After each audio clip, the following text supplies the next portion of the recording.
tardes a todos y todas. De nuevo, de nuevo encantado de estar aquí. Gracias al rector Oscar Alpa por sus palabras, a Francisco, mi muy querido amigo Pancho Marul, el decano de la facultad, y claro, y a la cátedra. No podría sentirme mejor que estar con Cecilia y Lucía, digamos, aquí. Cecilia, además, que es la reciente profesora titular por concurso de Derecho Internacional Público, lo cual tiene que llenar de orgullo a esta universidad. Cecilia no es mi discípula, Cecilia es mejor que yo, y lo es, entre otras cosas, porque en el tiempo que lleva a cargo de la cátedra ha desarrollado un montón de estrategias pedagógicas que yo no fui capaz de llevar adelante. Así que esto lo digo con profundo conocimiento de causa. Si yo sé un poquitito más de algo es porque soy más viejo, nada más, digamos, pero eso se cura con el tiempo, digamos. Eh, y claro, nadie mejor para estar a cargo del programa de la universidad en materia de derechos humanos. Y Lucía es también una muy querida amiga. Yo me acuerdo cuando entraron a la cátedra, digamos, y bueno, cuando empezaron a trabajar. Y, y ver hoy una universidad tan establecida, plantada en materia de derechos humanos, asumiendo posturas institucionales como la que se asume con este acto, y la importancia de que todas las posturas institucionales sean en clave de derechos humanos. Esto es fundamental y muy importante, digamos, en un plano en un momento en el que hay una fuerte contraofensiva en materia de derechos y hay que tener mucha atención porque detrás de discursos democráticos se nos quiere hacer retroceder a la época de las cavernas en muchos casos. Tener abordajes en perspectiva de derechos humanos es fundamental, pero fundamental para la universidad y fundamental para la sociedad. La universidad tiene un mensaje que dar a la sociedad en este sentido. Y esta universidad tiene un nombre en materia de derechos humanos. Tiene un nombre muy bien ganado en materia de derechos humanos. Y no tiene que ver conmigo ese nombre. Por eso yo vengo con mucho gusto a esta facultad y a esta universidad, por razones bien personales y por razones bien institucionales. Em, me pidieron que hable justicia transicional y tengo 5 o 6 puntitos, digamos, para plantearlas. Digo esto mirando a Cecilia, pues Cecilia me carga diciendo que yo siempre digo que tengo 5, 6 o 7 puntos para dar. Es una broma interna. Y, y quería comenzar abordando esto. A mí me toca ser el relator de Naciones Unidas en materia de verdad. No, sí, verdad, es que es un nombre muy largo. Verdad, justicia, reparaciones y garantías de no repetición frente a violaciones graves de derechos humanos o serias de derecho internacional humanitario. Parece un título de Lelutier, digamos, es un título tremendo, pero implica básicamente hacerse cargo de lo que se llama como justicia transicional en todo el mundo. Y es un trabajo demoledor, y es un trabajo que me tiene sumamente cansado y con una maleta yendo de aquí para allá todo el tiempo. Llegué de Corea hace, no me acuerdo si una semana o 10 días, pero y me estoy yendo ahora a El Salvador en nada, y luego me voy a Israel y nada, y sigo. Em, y esto es porque la justicia transicional además se ha puesto de moda. Además, en todos los países aparecen como mecanismos de justicia transicional o lo llaman justicia transicional cuando no lo es. Pero lo que quiero decir es un poco cuáles son los desafíos actuales de la justicia transicional en todo el mundo y por supuesto también en la República Argentina, porque está directa y absolutamente relacionado con la memoria frente a las violaciones de derechos humanos ocurridas en este país. Pero cuando yo empecé a trabajar en derechos humanos, se estaba yendo la dictadura, estaba saliendo la dictadura de este país. Y para quienes militábamos en derechos humanos en esa época, la justicia transicional era mala palabra. Y era mala palabra porque la justicia transicional quería decir impunidad. Los mecanismos de justicia transicional consistían en el mundo en armar una comisión de la verdad y después sacar una ley de amnistía y hasta luego y se acaba la historia. Entonces, Lo último que quería escuchar a alguien que militara en derechos humanos es justicia transicional. Y yo solía decir de que la justicia transicional, porque ya en esa época me gustaba el derecho internacional, que la justicia internacional, la justicia transicional es a la justicia lo que la música militar es a la música. Digamos, es decir, que un desastre, una porquería, algo inaceptable. ¿Cómo es la vida? ¿No? Qué maravillosa, qué increíble es la vida. 3 décadas y media después soy el relator de justicia transicional de Naciones Unidas. Pero yo no cambié. Lo que cambió fue la justicia transicional. Y a eso me quiero referir. Ya no es factible esos mecanismos de averiguamos una comisión de la verdad y luego se acabó la historia, nos reconciliamos todos y aquí y allá y para adelante, y no juzgamos ni condenamos a nadie. Eso es inviable jurídicamente y es inmoral, además. Es profundamente inmoral y es fundamentalmente inmoral para las víctimas de violaciones a los derechos humanos. Víctimas, además, que son tremendamente pacientes y que son las mismas. Uno puede ver un hilo invisible, pero muy patente, que une a la persona que recibió tortura aquí en la subzona 14 con la señora en Argelia a la que le desaparecieron su hijo, con el señor en Nepal a quien le torturaron a su hermano,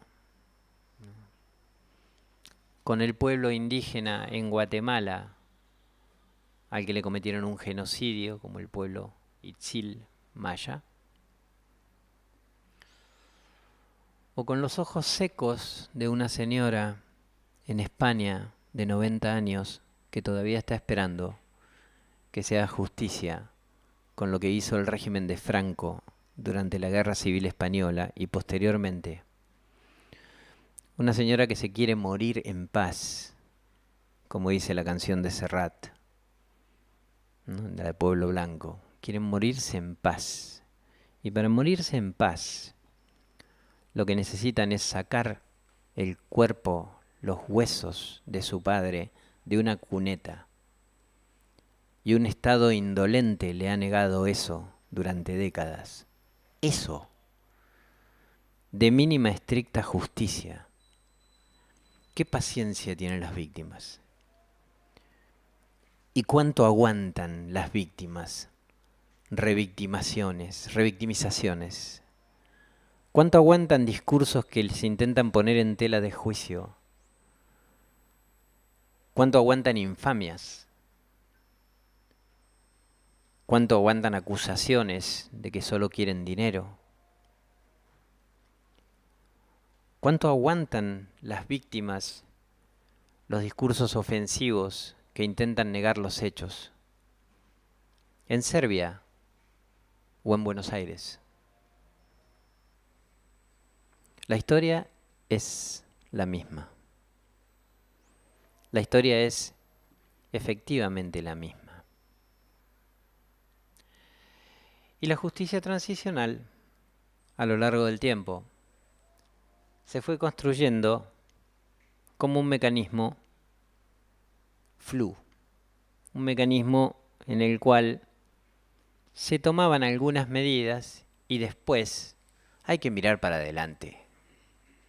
Si no nos quedamos anclados en el pasado, como si no fuésemos capaces de mirar al pasado y hacia adelante al mismo tiempo, y como si no fuese además necesario e imprescindible mirar al pasado para ir hacia adelante. Como si borrar el pasado fuera algo valioso, con todo lo disvalioso que eso tiene. Como si las cosas del pasado fueran solo del pasado. Y como si esas víctimas que acabo de mencionar no estarían siendo hoy víctimas de violaciones a su derecho a la justicia. Como si la desaparición forzada no fuera un crimen continuo que se sigue perpetrando hasta que la persona aparece con vida o sin ella.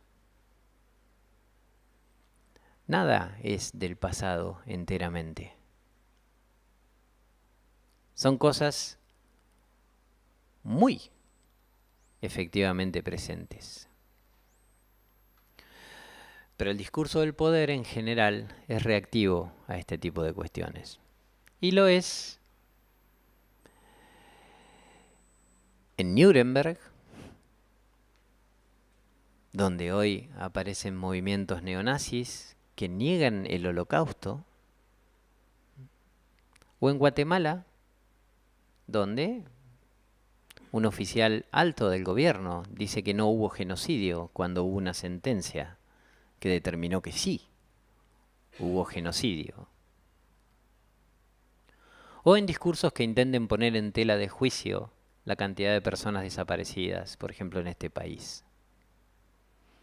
Y si hablamos de víctimas en serio de desaparición forzada, son muchísimas más en este país.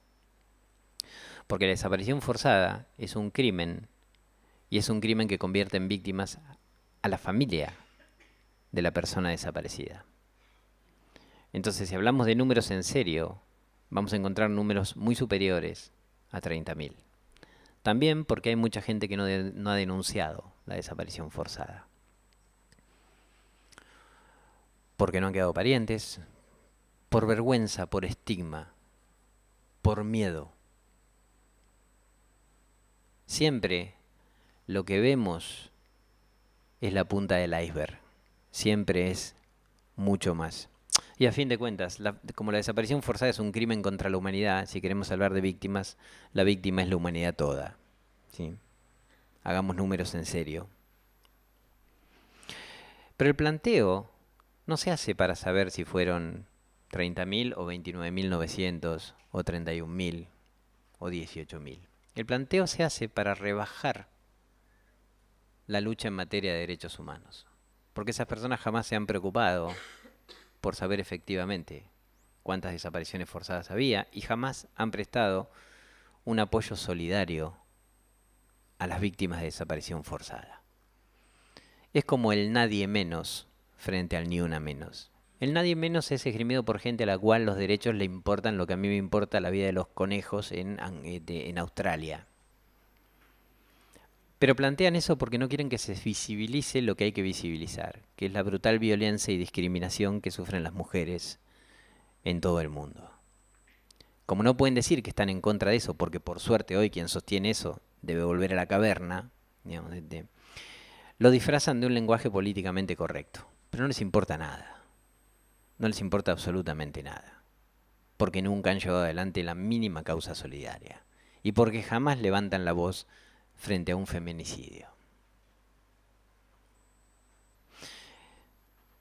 El discurso antiderechos siempre es muy inteligente. Los procesos del inicio de la justicia transicional fueron fundamentalmente de América Latina. Y en América Latina, por supuesto, ha habido contextos distintos. Argentina pudo avanzar bastante en la primera época. Lo pudo hacer fundamentalmente porque los militares se fueron derrotados de la Guerra de Malvinas. Entonces, tenían, aunque un poder fuerte de presión fáctica, una deslegitimación social enorme al fin de la dictadura. Eso no sucedió en otros lugares como Chile, donde Pinochet siguió siendo senador vitalicio durante una buena cantidad de años, o en otros países. Con lo cual las transiciones han sido de diferente tipo. Argentina avanzó bien hasta que después los militares arrancaron las leyes de impunidad que culminaron con los indultos oprobiosos, incluso jurídicamente insólitos, indultos a procesados, cuando lo que se indulta es la pena, lo cual además era muy inconstitucional todo eso, pero bueno. Y el apoyo que se ha dado para que avancen estos procesos vino de la mano de lo que señalaba Lucía, de los órganos internacionales, que a veces sirven. A veces sirven. La Corte Interamericana de Derechos Humanos, un buen día, y por eso es tan importante de que en los lugares adecuados esté la gente adecuada. La Corte Interamericana de Derechos Humanos, un buen día, dijo que no se puede y son nulos los eximentes de responsabilidad. Leyes del perdón, amnistías, indultos, dijo, son nulos y no tienen efecto jurídico. Lo dijo en un caso con Perú, pero luego lo repitió en jurisprudencia constante hasta nuestros días. Y eso es lo que ha generado que esas leyes de impunidad se empiecen a caer en distintos lados, entre otros en este país. Además de una determinada voluntad política, había una base jurídica para avanzar en esa dirección. Y en el año 2011, Naciones Unidas decide crear la relatoría sobre verdad, justicia, que es la que tengo yo a cargo, ¿no? La relatoría sobre justicia transicional, que es una relatoría del Consejo de Derechos Humanos. Y esto es muy importante señalar. ¿Por qué es muy importante señalar esto? Porque cuando yo empiezo a trabajar, me doy cuenta que hay buena producción teórica, una excelente producción teórica que hizo mi antecesor en el cargo, Pablo de Grief, que hizo un trabajo extraordinario y sus informes son de una calidad que yo no voy a tener. Digamos, él ha producido una base teórica de justicia transicional magnífica, maravillosa, con lo que él llama los 4 pilares, que son 4 pilares que no se excluyen entre sí, y que son verdad, justicia, reparaciones y garantías de no repetición. Hay que cumplir con los 4. No se puede decir solo hago verdad y no hago justicia. No se puede decir solo reparo y no averiguo qué pasó. Hay que cumplir efectivamente con los 4. El problema es que a pesar de que es de toda esa producción, los estados, fundamentalmente los estados que comienzan a atravesar por etapas de justicia transicional, siguen actuando como en la década del 80. Porque no tienen ningún interés en avanzar en juzgar a nadie, ni nada por el estilo. Entonces dicen, no, nosotros queremos llevar adelante el modelo sudafricano. El modelo sudafricano habrá sido válido cuando se hizo el modelo sudafricano, pero eso fue hace 2 décadas y media y fue un espanto. Y fue un espanto porque, nada, se hizo una comisión de la verdad y nada más.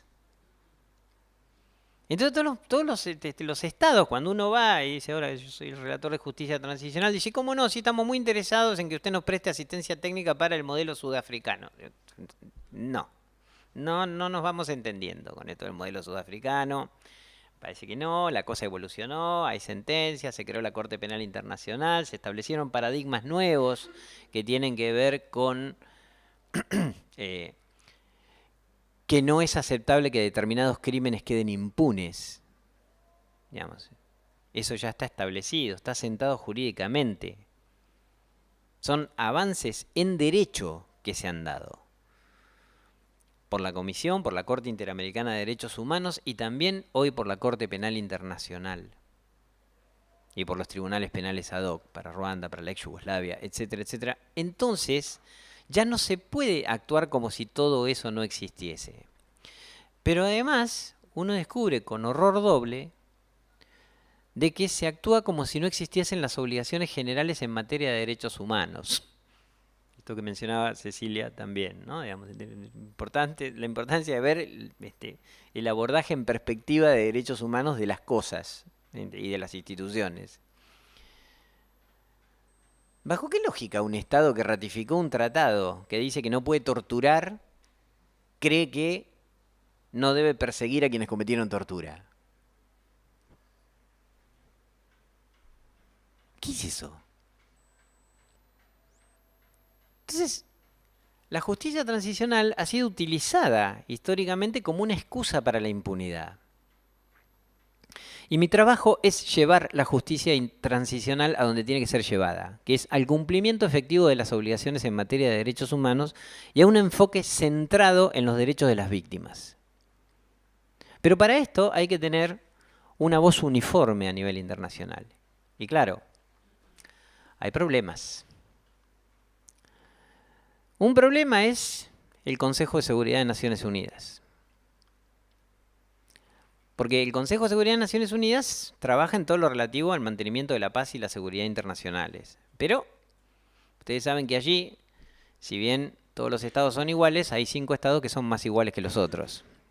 Y que tienen derecho de veto. Y que entonces no se puede aprobar ninguna resolución que no cuente con el aval de esos 5 grandes que tienen derecho de veto. Digo, Estados Unidos, Rusia, como sucesor de la ex Unión Soviética, China, Francia y el Reino Unido. Y por supuesto, el Consejo de Seguridad no tiene un abordaje de derechos humanos, no es que lleva los derechos humanos como bandera, digamos. Y el Consejo de Seguridad aprueba decisiones en materia de justicia transicional. Y cuando yo hago mi primer informe a la Asamblea General de Naciones Unidas, una delegación de uno de los miembros permanentes del Consejo de Seguridad levanta la mano y me dice, usted se está metiendo en cosas que no se tiene que meter. Esas cuestiones son cuestiones del Consejo de Seguridad. Y usted no puede reemplazar al Consejo de Seguridad. Yo voy a reemplazar al Consejo de Seguridad. Entonces, bueno, yo le contesté al delegado, a la delegada de la Federación Rusa, que hizo ese planteo tan fuerte, y que yo que no tenía ninguna intención de reemplazar el Consejo de Seguridad, que ni puedo, ni tengo ganas, ni la Carta de Naciones Unidas me la autoriza, pero que si el Consejo de Seguridad trabaja con temas de justicia transicional y mi mandato es justicia transicional, yo no sé cómo trabajar sin referirme a lo que el Consejo de Seguridad hace, que me expliquen cómo hago. Porque resulta que son materias concurrentes, ellos en el mantenimiento de la paz y la seguridad internacional, y lo mío tiene que ver con el respeto y la garantía de los derechos humanos. Y lo ideal sería trabajar en conjunto. Pero trabajar en conjunto para que los estados efectivamente cumplan sus obligaciones en materia de derechos humanos. Y también la justicia transicional es un gran negocio. Y esto igualmente tiene que ser dicho y tiene que ser dicho claramente. Los procesos de justicia transicional son millonarios. ¿Saben cuánto cuesta reconstruir un país que ha salido de una situación de conflicto armado, etcétera, etcétera? Entonces, son presupuestos millonarios que encuentran agencias, entidades que deciden desarrollar proyectos de justicia transicional en los países. Y en muchos casos esas agencias forman parte del propio sistema de Naciones Unidas. Pero para llevar adelante ese proceso es necesario que el Estado esté de acuerdo.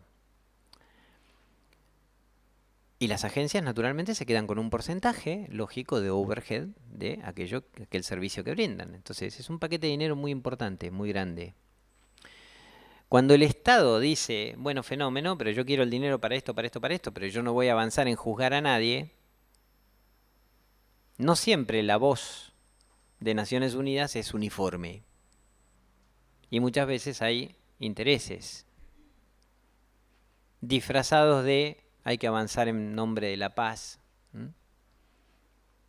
Para permitir mecanismos de impunidad.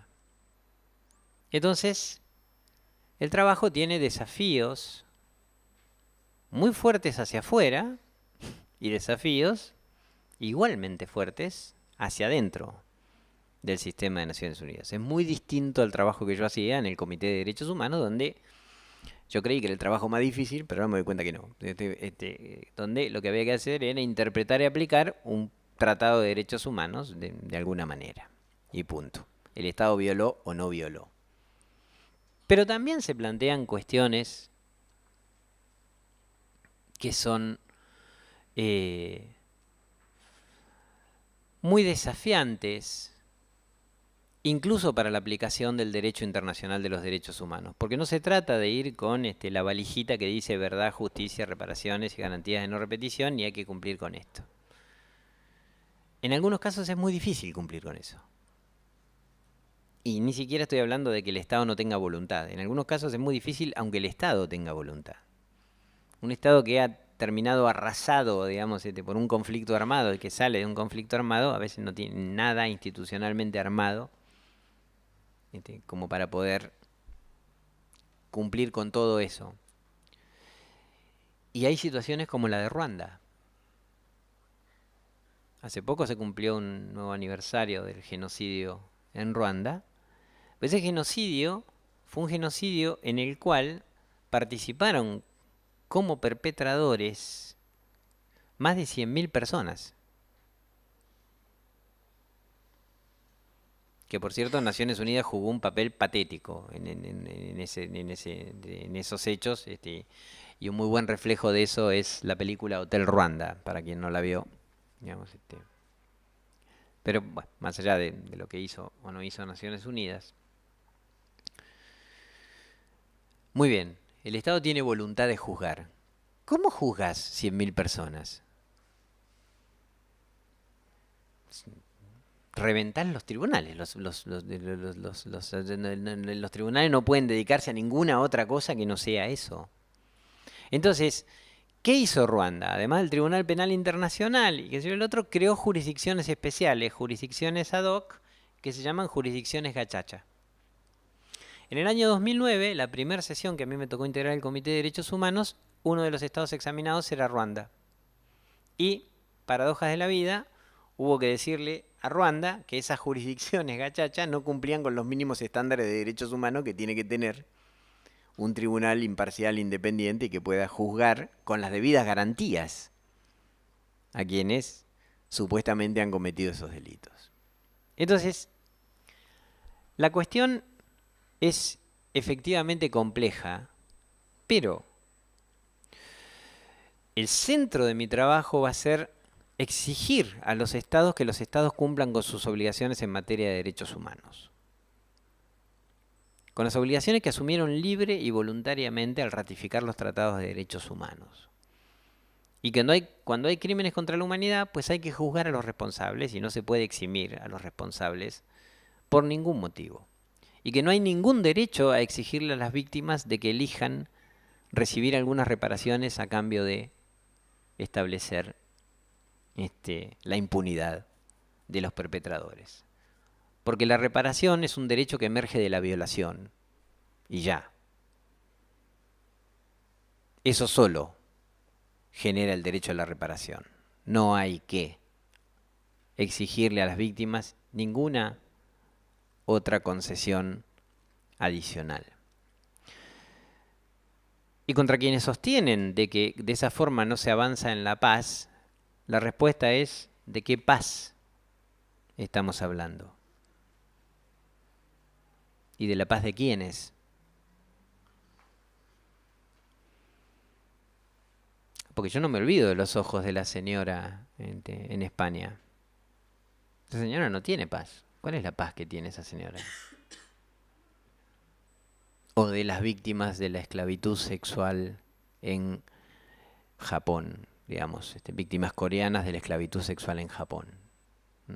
El otro día estuve visitando a una de las sobrevivientes, de las 14 que quedan. Pero el sistema japonés estableció un mecanismo de esclavitud sexual que abarcó a 11 países y nunca se tomaron medidas de mínima reparación. Nunca. ¿Cuál es la paz de esa gente?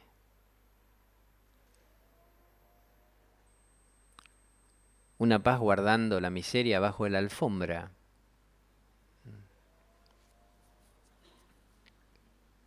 No hay paz sin justicia. Es inviable la paz sin justicia porque el pasado vuelve. Cuando no se resuelve, el pasado vuelve. Vuelve. Vuelve en España con la guerra civil y cuando se mueran esas personas, seguirán sus hijos y sus nietos.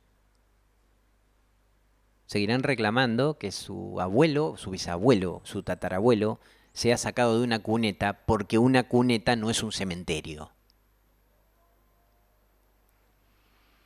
Vuelve como vuelven los armenios a pedir por el genocidio que sufrieron en manos de los turcos hace un siglo.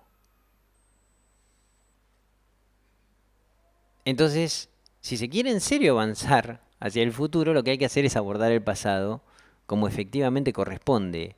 Y el pasado se aborda aplicando los mecanismos de justicia correspondientes.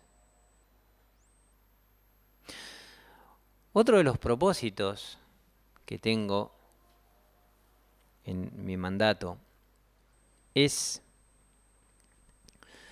discutir seriamente la terminología de la justicia transicional. Porque en nombre de la reconciliación se quiere hacer plantear cualquier cosa.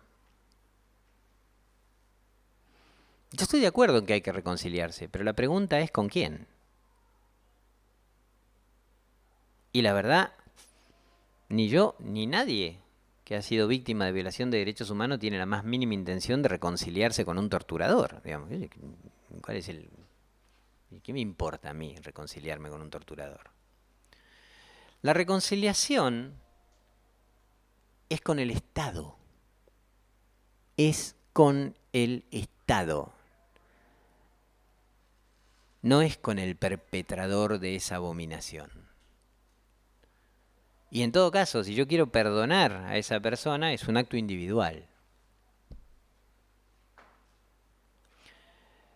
El Estado está hecho para respetar y garantizar los derechos humanos. Ese es el fin del Estado. El Estado tiene que ser una máquina de garantizar derechos humanos. Cuando el Estado se convierte en una máquina de violar derechos humanos, en vez de garantizarlos, que es lo que debe hacer, la confianza se rompe. Aquel que me debía proteger, en realidad me viola. Y esa confianza está rota y necesita restablecerse. Y necesita restablecerse sobre la base de la reconciliación. La reconciliación no es perdonar jurídicamente a los responsables de los hechos. La reconciliación es cuando yo recupero la confianza en el Estado. Y aunque parezca que siempre hablamos de lo mismo, recupero la confianza en el Estado cuando el Estado ha llevado adelante debidamente su proceso de verdad, de justicia, reparaciones y garantías de no repetición. Entonces el término reconciliación va a ser uno de los ejes de mi trabajo. Y también lo van a ser las disculpas públicas. Porque es cierto, hay tribunales internacionales y órganos internacionales que han dicho que los estados tienen que pedir disculpas públicas. Y los estados piden disculpas públicas. Pero hay una práctica por la cual el Estado pide las disculpas públicas el lunes y el viernes dice que los hechos no sucedieron. Obvio, esto plantea toda una serie de desafíos en relación a si el pedido de disculpas es una obligación constante del Estado. Y yo no creo que sea factible plasmar eso. No, no hay una obligación constante del Estado. Pero sí creo que hay una obligación de no regresividad. Es decir, una vez que se han pedido disculpas, el Estado no puede actuar de manera regresiva en torno a esas disculpas. Y si el Estado actúa de manera regresiva, primero, revictimiza a las víctimas y en segundo lugar, nace la obligación de volver a disculparse. Ya, porque si no, las disculpas se convierten en nada, o se convierten en un acto meramente formal que de sustancial no tiene nada. Entonces, mi próximo informe al Consejo de Derechos Humanos va a ser sobre apologies, ¿no? El tema de disculpas en general. No, el Consejo no, eso va a ser a la Asamblea General en octubre.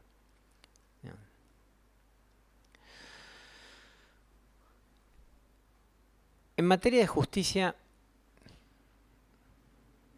hay que hacer convencer, y hay que convencer, efectivamente, de que la justicia es exactamente lo contrario de la venganza. Es muy perverso el discurso por el cual se dice que quienes buscan justicia lo que quieren es vengarse. No. Vengarse es armar un campo de concentración, agarrar a los torturadores y torturarles o ejecutarlos extrajudicialmente. Y por suerte nadie hace eso. Y nadie hace eso porque las personas tienen valores distintos a los que tiene un torturador. Y lo único que piden es que esa persona, igual que quien comete un delito, El que sea llevado ante los tribunales con sus debidas garantías, se le juzgue y si se le encuentra culpable, se le condene. ¿Dónde está la venganza? Todo lo contrario.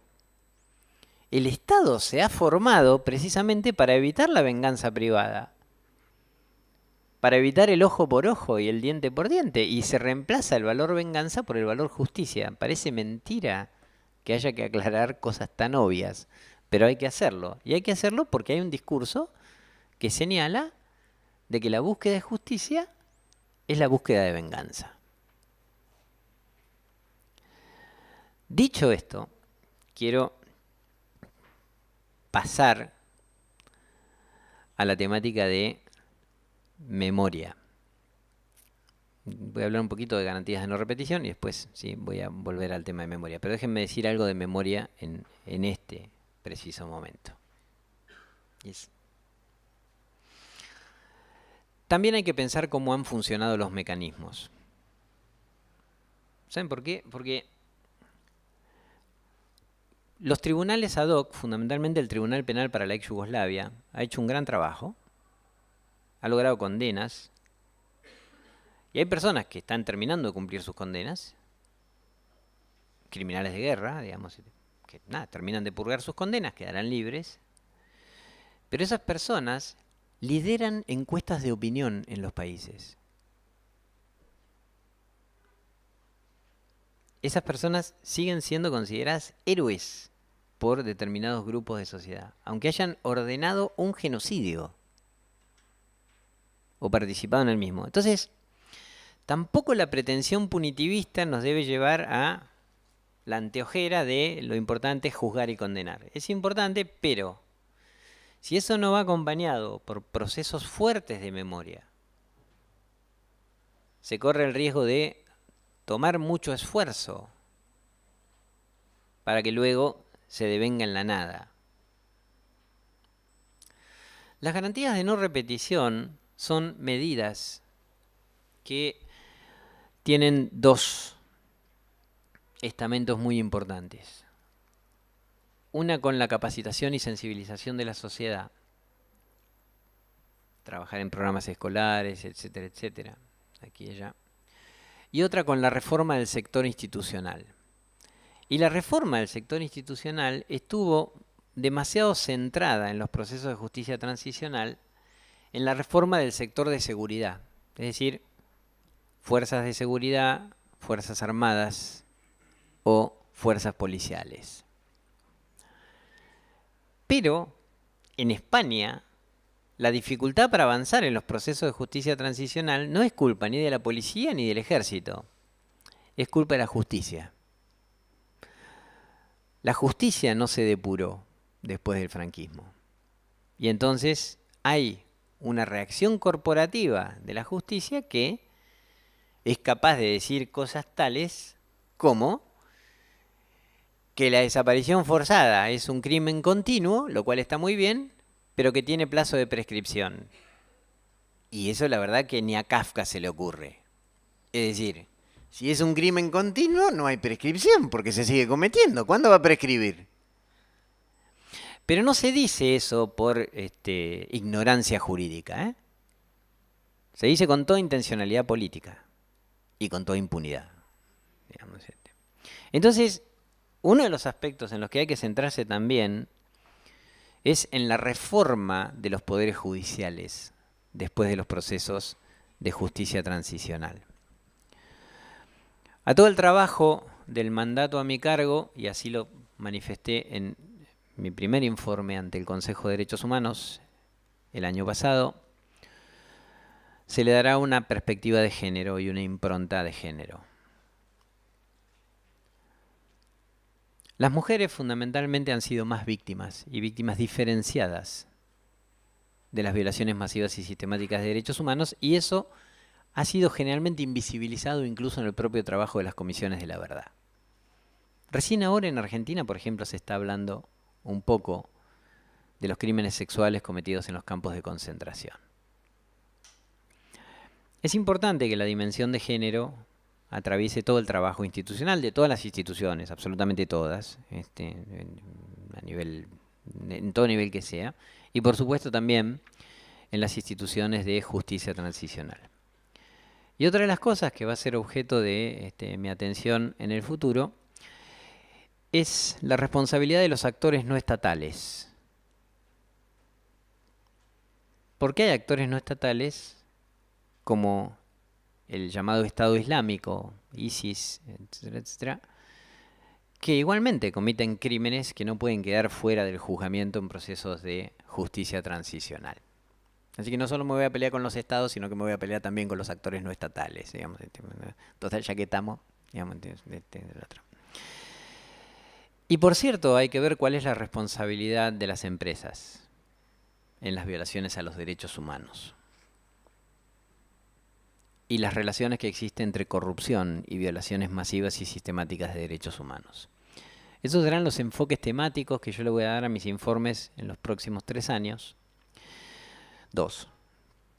Y, pues ya cumplí uno, digamos. Y también serán acompañados por visitas oficiales allí donde los estados me acepten las visitas, digamos, que ninguno me acepta visita oficial, digamos. Entonces, ahora tengo una en El Salvador, que es la primera visita oficial que hago. Pero cuando no hago visitas oficiales, hago visitas académicas. Y esas visitas académicas son en realidad visitas oficiales, no oficiales, digamos, porque igualmente voy a cumplir mi trabajo y de paso doy una charla en alguna universidad, en algún lado, en fin, allí y acá. Pero para mí los pilares de la justicia transicional, más allá del trabajo excelente y extraordinario que ha hecho mi antecesor, no son 4. Son 5. Y el quinto es la memoria. En los ejes del mandato, la memoria forma parte de las garantías de no repetición. Pero yo creo que la memoria tiene mucho más que el vínculo con la no repetición. Más allá de la no repetición de los hechos, la memoria tiende a la construcción de sociedades democráticas. Es fundamental, es imprescindible. Si hay una memoria efectivamente sobre lo que ha sido el nazismo, ningún ignorante puede pronunciar la palabra feminazi. Quien lo hace es una mala persona, pero además es un ignorante. El nazismo, entre otras cosas, ha perseguido bastante al movimiento de mujeres. Así que quien menciona eso y quiere encontrar nazis, que se mire al espejo. Pero el conjunto de la sociedad no sabe esta historia del nazismo. Conocer la historia es importante, es fundamental, entre otras cosas, para la construcción de sociedades democráticas. Es imprescindible a los efectos de tener atención frente a los discursos antiderechos. Si la justicia transicional no tiene todos estos elementos, si los procesos de justicia transicional no tienen todos estos elementos, y si en el primero de los hechos que hay que hacer, prioritario, primero, segundo, tercero y cuarto, y después el resto, no se pone a las víctimas y a que reciban las reparaciones adecuadas, los procesos se podrán llamar de transición, pero no se podrán llamar de justicia. De justicia no tendrán nada. Y nada se parece más a la justicia que el cumplimiento efectivo de los derechos humanos. Los derechos humanos son los instrumentos que le han devuelto al derecho el sentido de la justicia.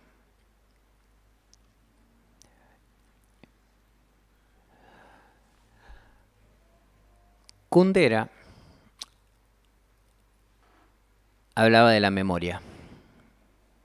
En uno de los libros más magníficos que tiene, La insoportable levedad del ser, digamos, se refería a la memoria. En distintos lugares se refería a la memoria. Hay mucha gente que ha estudiado la memoria, más allá de Kundera.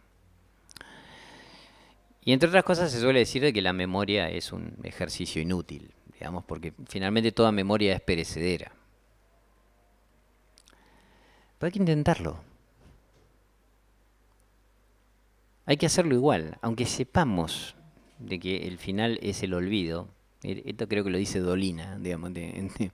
Aunque sepamos que el final es el olvido, digamos, hay que esposarse, hay que esforzarse efectivamente en relación a la memoria, ¿sí? Y esposarse, digamos, a esa idea. Trabajar fuertemente en la memoria individual y en la memoria colectiva. Pero Kundera hablaba de otra memoria, hablaba de la memoria poética. Y la memoria poética es la que convoca a las personas que se enamoran, digamos. Y yo estoy acá por memoria poética, mi querido decano, digamos, porque efectivamente esta universidad es uno de los, y la gente de esta universidad, y la gente con la que tuve el privilegio y el honor de trabajar, es gente que me enamora. Así que yo, encantado de haber podido compartir estas reflexiones muy básicas con ustedes. Muchas gracias.